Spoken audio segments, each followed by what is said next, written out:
De l'Évangile de Jésus-Christ selon saint Jean, chapitre 10, versets 31 à 42.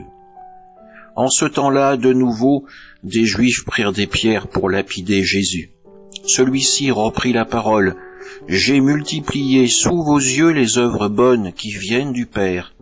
Pour laquelle de ces œuvres voulez-vous me lapider ?»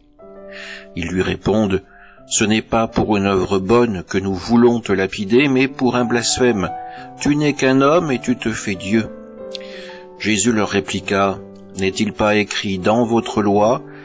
J'ai dit, vous êtes des dieux. » Elle les appelle donc des dieux, ceux à qui la parole de Dieu s'adressait, et l'Écriture ne peut pas être abolie. Or, celui que le Père a consacré et envoyé dans le monde, vous lui dites, tu blasphèmes, parce que j'ai dit, je suis le Fils de Dieu.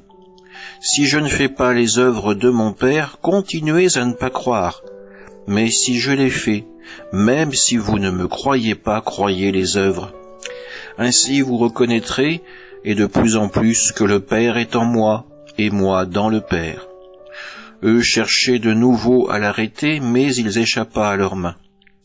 Il repartit de l'autre côté du Jourdain, à l'endroit où au début Jean baptisait, et il y demeura. Beaucoup vinrent à lui en déclarant « Jean n'a pas accompli de signe, mais tout ce que Jean a dit de celui-ci était vrai. » Et là, beaucoup crurent en lui. Acclamons la parole de Dieu. Dans l'Évangile d'aujourd'hui, nous retrouvons Jésus confronté de nouveau à une foule hostile. Sa parole est mal entendue, mal comprise. Et en retour de son enseignement, Jésus ne reçoit que des menaces de mort.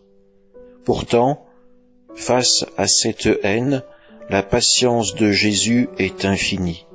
C'est cette patience qui permettra de transformer notre surdité en écoute bienveillante, attentive de la parole de Jésus.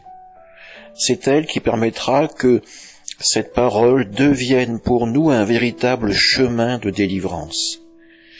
Nous voyons dans cet évangile que Jésus accepte que sa parole soit moquée, remise en doute, interrompue, menacée de mort. Ce qui est important avant tout pour Jésus, c'est que petit à petit cette parole puisse pénétrer dans nos cœurs.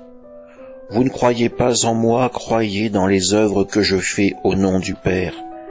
Jésus nous montre encore une fois la patience infinie du Père, son amour pour nous, cet amour qui peut surmonter la dureté de notre cœur pour nous faire entrer un jour dans son royaume.